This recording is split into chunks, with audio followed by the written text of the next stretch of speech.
이번 시간에는 무제 운동 추진의 3기둥에 대해서 한번 학습하도록 하겠습니다.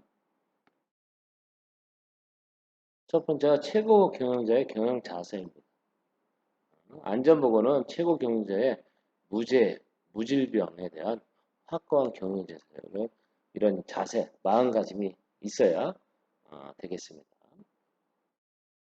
그다음에 라인화의 철저, 이제 관리 감독을 잘해야 되겠죠. 네. 안전보건을 추진하는 데는 관리 감독자들이 생산 활동 속에 안전보건을 포함하여 실천하는 것이 중요하겠습니다. 그래서 라인에 의한 안전보건의 철저란 제2의 기둥입니다. 직장의 자주활동의 활발화.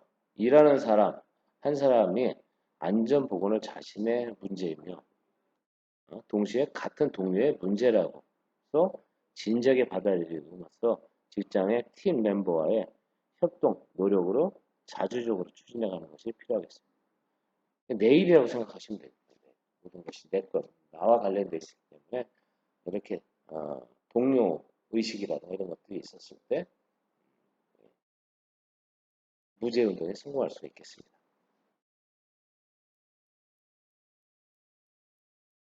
자, 그 다음에 무제 운동의 추진 체제의 구축인데요. 그래서 안전관리에 대한 규정 또는 지침이 세워져 이런 기본적으로 이런 건 다 회사별로 사고가 났을 때 안전 지침, 안전관리 이런 것들이 절차가 안전관리제가 지정이 되어 있느냐 뭐 이런 걸 많이 따집니다. 그래서 이런 것들이 되어 있고요. 그다음에 추진 체제를 갖춰야 하겠습니다. 그다음에 무죄 소집단이 이제 편성이 되야 돼요. 이런 이제 소집단을 이제 구성을 해서 가르치도록 하겠습니다.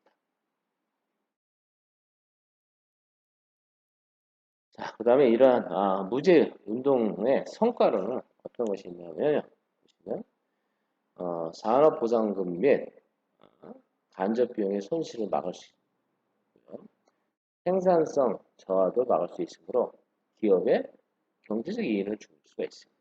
어쨌든 아까도 계속 이겨져서 얘기하는 얘기지만 사고가 한번 나오면 어쨌든 분위기도 망치고요. 기업 이미지도 추락하잖아요. 뭐 사망 사고가 많이 나면 뉴스에도 나오잖아요. 그러다 보면 회사 이름도 나오고 그러게 되면 어떻게 돼요?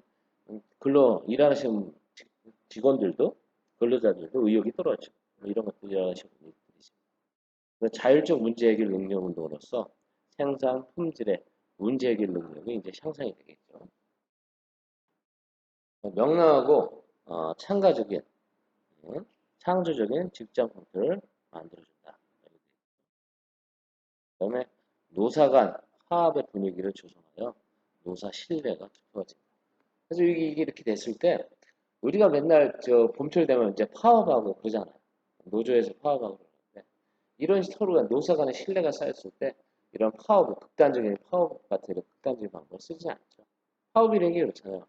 근로자가 요구하는데 경영주가 들어주지 않으면 근로자들이 일을 뭐 단축을 한다든가 아니면 파업을 해서 이렇게 어, 업무에 방해를 하죠. 기업 입장에서 파업을 하게 되면 어떻게 돼요? 생산성 차질이 생기잖아요. 그러면서 어, 경제적 손실이 생길 수가 있습니다.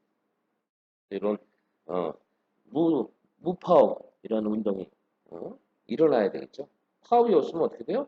그런 경제 손실이 없잖아요. 생산에 따른 일을 안 함으로써 생기는 손실이 안 생기기 때문에 기업의 이윤도 많이 남을 수가 있습니다. 근데 이게 참 어려운 것이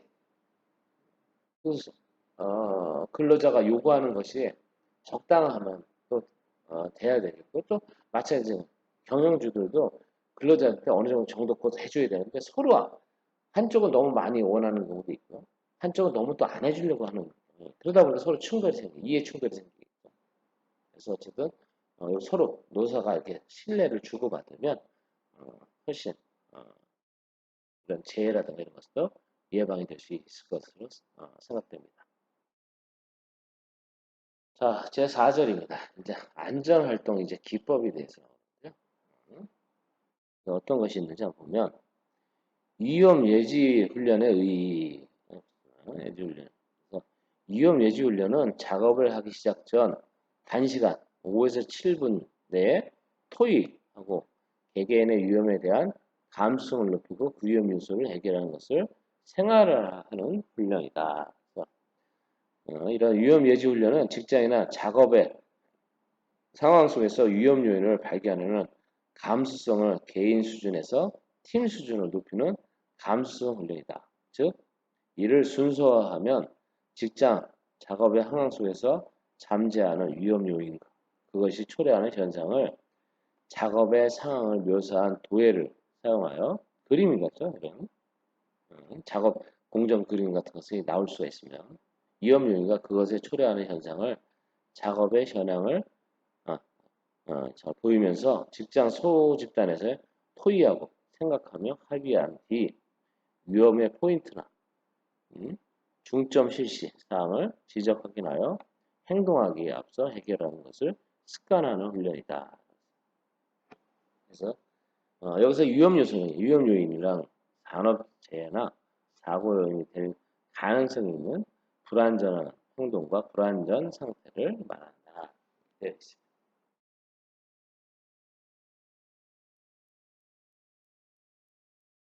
자, 이제 제5절 안전관리의 이제 조직입니다. 안전관리 조직의 목적을 먼저 알아보도록 하겠습니다. 안전관리의 가장 기본적인 활동을 인전기구의 조직이라고 할 수 있습니다.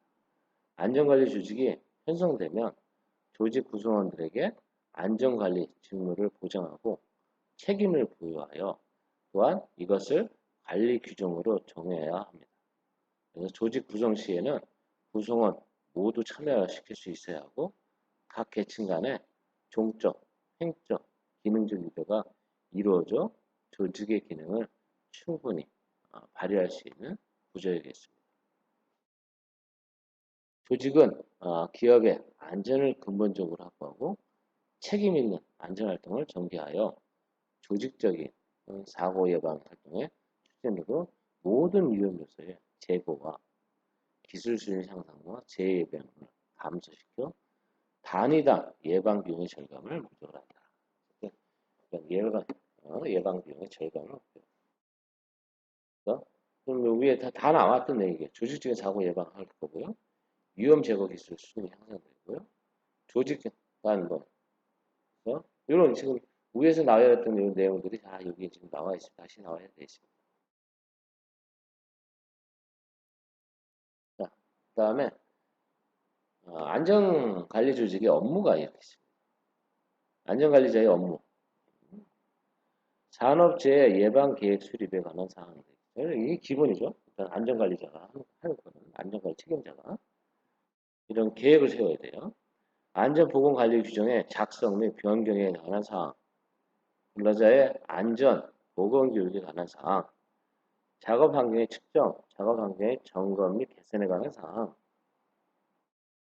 근로자의 건강 진단 및 건강 관리에 관한 사항, 산업재해 원인 조사 및 재발 방지 대책 수립에 관한 사항,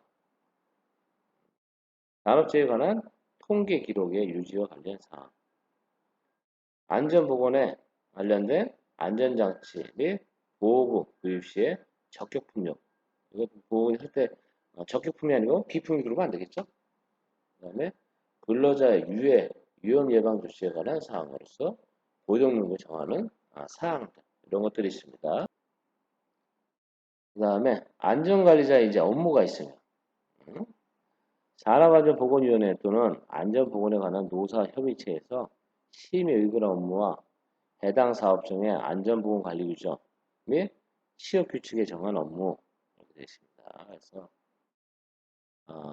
안전인증 대상, 기계, 기구 등을 자율 안전확인 대장, 기계, 기구 등 구입 시 적격품의 선정에 관한 보자 및 조언 지도, 그다음에 위험성 평가에 관한 조사 및 조언 지도, 해당 사업장 안전교육 계획의 수립, 그다음에 안전교육의 실시에 관한 보자 및 조언 지도, 사업장 순회 점검 지도 및 조치 건의, 그다음에 산업재해 발생 원인 분석 및 재발 방지는 기술적 보자 및 조언 지도, 산업재해에 관한 통계, 재해가 났을 때 통계, 수치를 이제 나타내줘야 되겠죠. 이제 분석을 하면 보자 및 조언 제도, 법 또는 법에 따라 명령으로 정한 안전에 관한 사항에 이행에 관한 보자 및 조언 지도, 업무 수행 내용의 기록 유지, 그 밖에 안전에 관한 사항으로서 고용노동부 장관이 정하는 사항들이 하는 역할이 되겠습니다. 그다음에 안전보건위원회는 이제 넘어가도록 하겠습니다. 안전관리를 조직의 형태가 있습니다. 안전관리 조직 형태. 안전관리를 효율적으로 추진하기 위해서는 조직의 체계적인 방침 없이는 불가능하겠죠. 그래서 몇 가지 조직 중 어떤 조직을 편성해야 적절한 것인가를 그 사업장의 종류나 특성 및 규모와 안전 수준의 정도에 따라 다르게 편성해야겠습니다. 그래서 일반적으로 안전관리 조직은 그림 1-5와 같이 직계형과 참모형, 개선 참모형 등 세 가지 유형을 분류할 수 있습니다. 그래서 먼저 이제 직계형을 한번 보겠습니다. 직계형. 개선식 조직으로 100인 미만의 사업장에 적용되며 안전 문제의 계획에서 실시까지 생산 지시와 병행하여 생산 라인을 따라 전달, 감독하는 방식으로 안전 지시와 조치가 철저히 또는 빠르게. 어쨌든 이게 100인이면 소규모잖아요. 100인이면. 그러니까 신속하게 이루어질 수가 있겠죠. 규모가 작으면. 규모가 클수록 느리죠. 그 다음에 참모형입니다. 참모형은 100에서 1000명인 사업장에 적용합니다. 그래서 회사 내에 별도로 안전활동 전담 부서를 아예 둡니다. 전담 부서를. 방식으로 안전참모진의 안전에 관한 전문 지식, 기술 개발을 용이하다는 장점이 있으나 스태프가 생산 업무에 직접 관여할 수 없기 때문에 라인의 감독자, 관리자들이 안전보건에 관한 이해 부족 시 안전 지시가 라인에 침투하지 못하는 단점도 있다. 그렇습니다.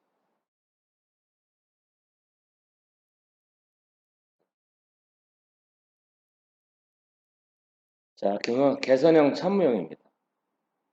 직계형과 참모형의 이제 혼합형이겠죠. 있고요. 1000명 이상의 사업장에 대기업에 이제 적용하는 형태입니다. 그래서 안전 프로그램을 담당하는 참모진을 별도로 두고요. 생산 라인에는 그 부서의 장으로 하여금 계획된 생산 라인의 안전관리 조직을 통해서 시행하게 하는 방식입니다.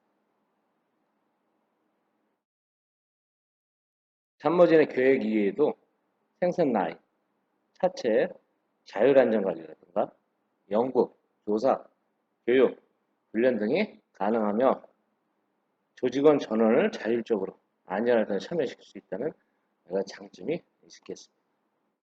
이 그림은 이렇게 되어 있습니다. 직계형이 있고요, 참모형이 있고, 개선 참모형 이런 구조로 되어 있습니다. 자, 그러면 이제 안전관리에 이제 조직의 장단점이 있습니다. 조금 전에도 얘기했지만 직계형 안전관리 조직에서는 안전에 대한 지시 및 전달이 이게 소규모니까 규모가 소규모예요. 그러다 보니까 신속하고 정확하게 빠르게 전달되겠죠. 명령 계통이 이제 간단 명령, 여러 단계를 거치지가 않습니다.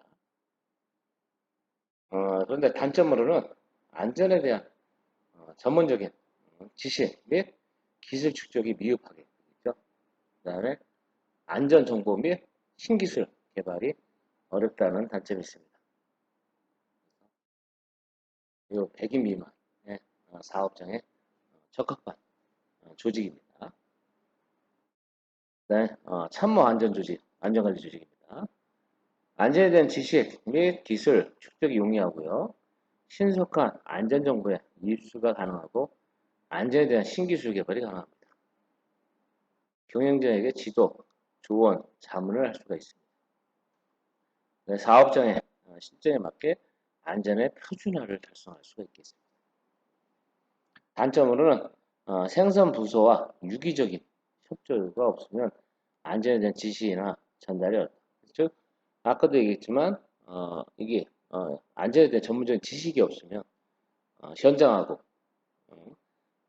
이 안전부서하고는 좀 이해 서로가 협조가 좀 어려울 수가 있겠습니다. 그러다 보니까 생산부서하고 이제 마찰이 일어날 수가 있습니다. 서로 이 환경을 잘 모르니까. 생산부서에는 안전에 대한 책임과 권한이 없다. 그래서 이거는 100인 이상, 1000인 미만인 중소사업장에서 활용할 수 있는 구조이고요. 개선 참모형 같은 경우는 안전관리 조직을 해서요. 안전에 대한 지식 및 기술 축적이 가능하고요. 안전 지시 및 전달이 신속, 정확합니다. 네, 안전에 대한 신기술의 개발 및 보급이 용이하고 안전활동이 생산과 분리되지 않으므로 운영이 쉽게 운영되고 있습니다. 단점으로는 명령계통과 지도 및 권고적 참여가 혼동되기 쉽다.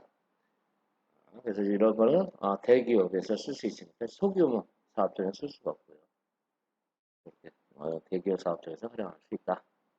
이런 것들이 있습니다.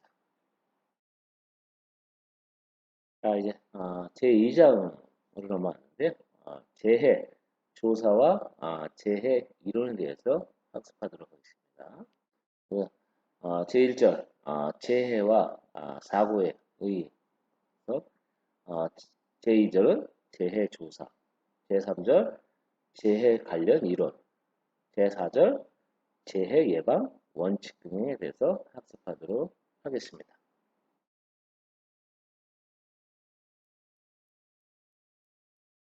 자, 제1절 재해와 사고의 의의가 있습니다. 첫 번째 재해의 의의가 있습니다. 재해는 사고의 최종 결과인 인명의 상해나 재산상의 손실을 말하는 것입니다. 인명, 사람이 다치거나 재산을 내가 손상을 입는 경우. 아이로에 의해서 사람이 물질 또는 작업 방법 등에 의해서 상해를 입는 것을 말하며 재해가 발생하면 다양한 형태의 상해와 손실이 발생하게 됩니다.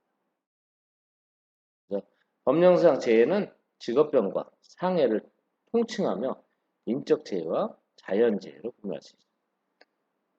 그러니까 인적 재해는 사람으로 인해서 재해가 되는 거예요. 자연 재해는 기후 변화, 이런 날씨라든가 뭐 이런 거에서 할 수가 있습니다.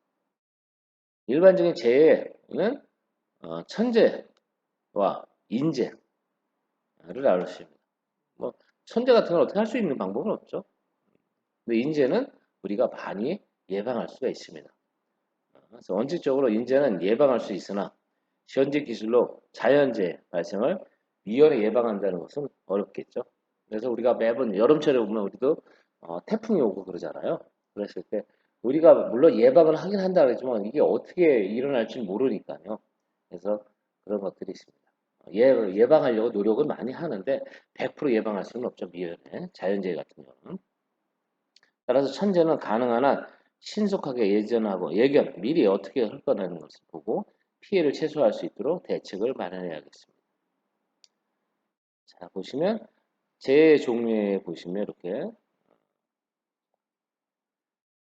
천재에서 뭐 지진, 태풍, 홍수, 해일이 빠졌네요. 해일도 있을 수 있습니다. 해일, 그 다음에 적설, 동결, 이상건조, 가뭄 이런 것들이 있어요. 그 다음에 인적재해, 공장재해 이런 것들, 화재나 폭발, 광산 같은 거 많이 무너지죠. 탄광이, 교통재해 이런 거, 항공, 선박사고 같은 것들, 도시재해, 그다음 학교, 공공재해 뭐 이런 것들이 인재에 들어갔습니다.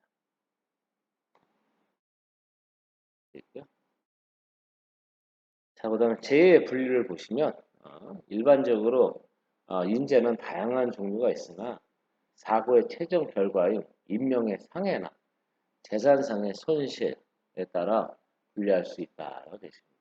상해는 인명피해만을 처리했을 때를 말한다. 상해, 인명피해를. 사람이 죽거나 했을 때죠. 그러니까 손실은 인명피해 없이 물적피해만.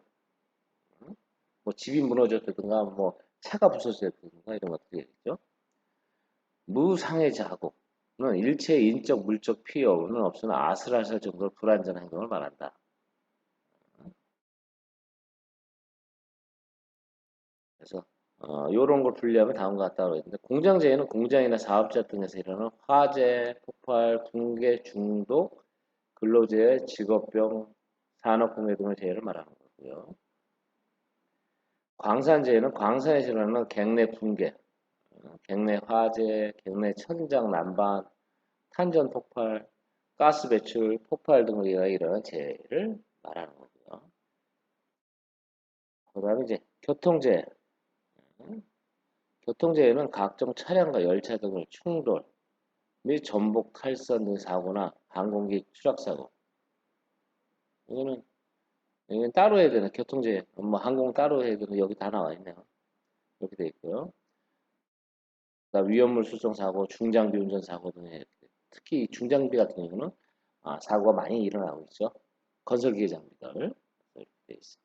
특히나 이렇게 태풍이 오거나 그럴 때 주로 많이 사고 나는 것 중에 하나가 타워, 크레인, 타워 같은 것들이 쓰러지는 경우가 있죠. 태풍의 바람에 의해서. 그다음 해상재, 선박 등 마찬가지 선박 등 이렇게 태풍이 오거나 그러면 뭐 선박이 침몰되거나 뒤집혀질 수도 있죠. 그다음에 폭발, 화재, 좌초, 침몰 등의 사고를 일어나는 재해를 말하는 거고요. 그다음에 이제 도시화재, 도시의 주택, 점포, 공공건물에서 일어나는 화재와 수호 활동에 따르는 파괴로 인한 손해 등을 말합니다. 그다음 도시오염, 도시의 고층 건물이나 주택의 난방시설, 자동차나 하수에 배출되는 유해 물질에 의한 환경오염, 대기오염, 진동 등을 말합니다.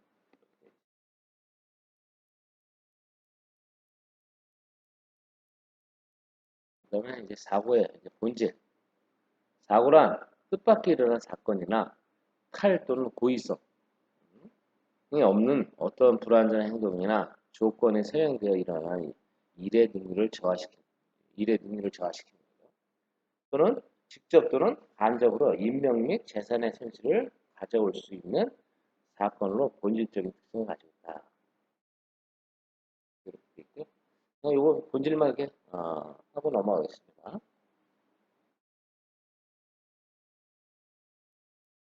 자, 이제 제2절입니다.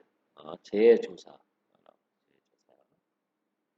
자, 재해조사의 목적을 보시면 산업재해를 조사하는 목적은 재해 책임자를 처벌하는 데 있는 것이 아니라 가장 적절한 재발 예방 방지책을 강구하는 데 있다라고 있습니다. 그래서 우리가 사고가 나면 매뉴얼대로 했느냐 이런 걸 따지잖아요. 그걸 따지고 그다음에 피해가 어느 정도인지 해서 이런 것들을 해서 이걸 경험 삼아서 다음에는 피해를 이런 대책을 세워서 피해를 줄이는 데 있습니다. 국내 재해 조사에 있어서 재해 형식과 재해 원인을 구별하지 않고 단순한 재해 형식의 분석에만 그친 경우가 있었으나 일반적으로 산업재해를 조사함에 있어서는 먼저 재해의 성태와 원인을 명확히 구분할 필요가 있습니다. 그러니까 재해 형태의 분석만으로 재해 통계에 필요한 자료를 얻을 수가 있고요.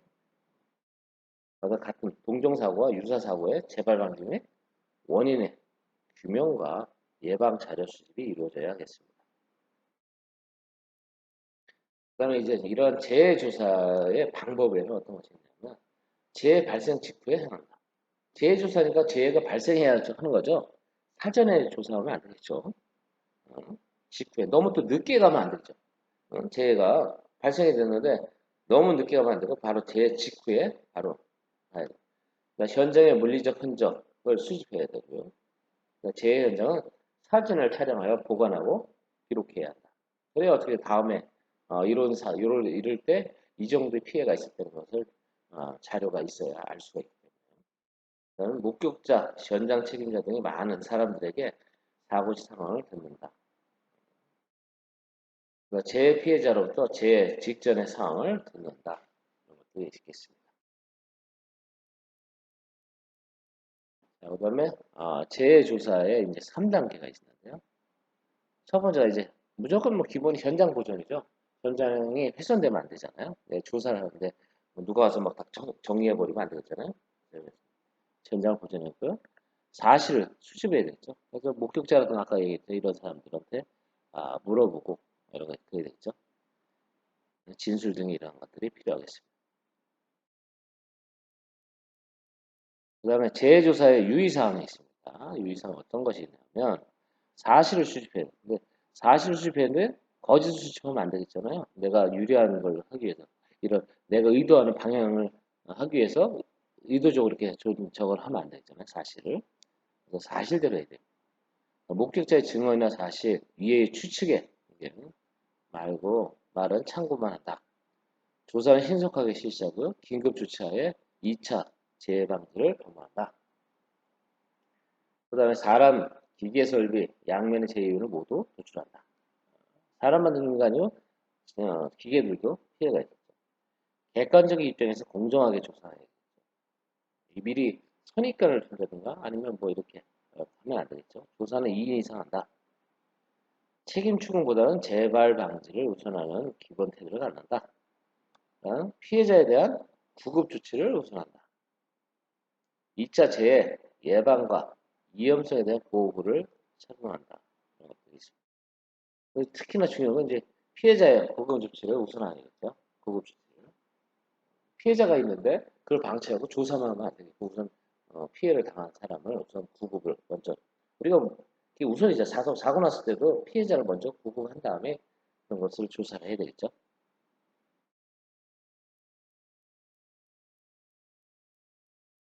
자, 그 다음에 재해 발생의 원인에 보면 간접 원인이 있습니다. 재해 가장 깊은 곳에 존재하는 기본 원칙이다. 간접 원인은 기술적인 원인, 교육적인 원인, 작업 관리상 원인, 정신적 원인, 신체적 원인 등이 이렇게 있습니다. 그래서 기술적인 원인에는 건물, 기계, 설계 불량, 구조, 재료의 부족함, 생산 부분의 부적당, 점검 및 보존 불량 이런 것들이 있고요. 교육적인 원인, 안전 지식의 부족이고, 안전 수칙이고, 경험 훈련의 미수 이런 것들이 있겠죠. 작업 관리상 문제, 안전 조직을 결합, 조직을 아까 결합해야 조직을 구성해야 되는데 조직이 안 돼 있으면 안전 수칙의 미제정, 안전 수칙을 정해놔야 되겠죠. 작업 준비 불충분, 그다음 작업 지시 부적당 이런 것들이 있습니다. 그다음에 직접 원인, 시간적으로 사고 발생 가장 가까운 원인이나 직접 원인은 물적 원인과 인적 원인이 있다. 인적 원인, 불안전한 행동, 위험한 장소 접근, 안전장치의 기능, 제거, 복장, 보호구의 장비 이런 것들이 있고요. 물적 원인에는 사물 자체의 결합, 안전 방호조 장치의 결합, 복장, 보호구의 결합, 기계 배치 및 장소의 결합, 작업 환경의 결합 이런 것들이 있을 수도 있습니다.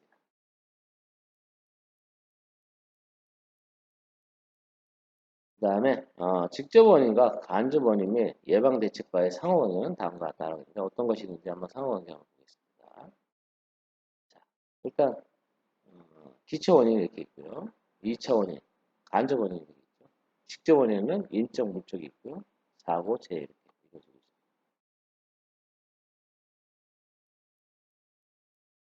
자, 그 다음에 산업재해 조치 사항, 조치. 일단 첫 번째 재해가 발생이 되겠죠. 그다음 긴급 처리, 기계 정지, 기계가 작동하고 있기 때문에 정지를 해야 되겠죠. 재해 구출, 재해자, 피해자 구출해야겠죠. 재해자 응급 조치를 해야 되겠고요. 그 다음에 관계자 통보, 2차 재해 방지, 그 다음에 현장을 보존해야 되겠습니다. 그 다음에 재해를 이제 조사를 해야 되겠죠.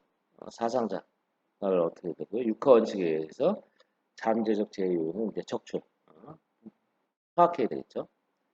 그다음 원인 강구, 그래서 직접 원인, 간접 원인을 찾아야 되겠죠. 뭐 원인이 뭔지. 대책을 수립해야 되겠습니다. 그래서 동종자 재해 방지, 재해 방식, 그다음에 유사 재해 방식 등을 봐야 되겠죠. 그다음에 대책을 실시를 이제 계획을 해야 되겠죠. 그래서 육하원칙에 의해서 이제 작성을 해야 됩니다. 이렇게 있고요. 그 다음에 작성한 다음에 이제 실시를 하고요. 그 다음에 평가를 해야지 되겠습니다. 자, 여기까지 해서 여러분들 2차 수업까지 이렇게 마쳤습니다. 오늘 수업 여기서 마치고요. 듣느라 고생들 많았습니다. 수고하셨습니다.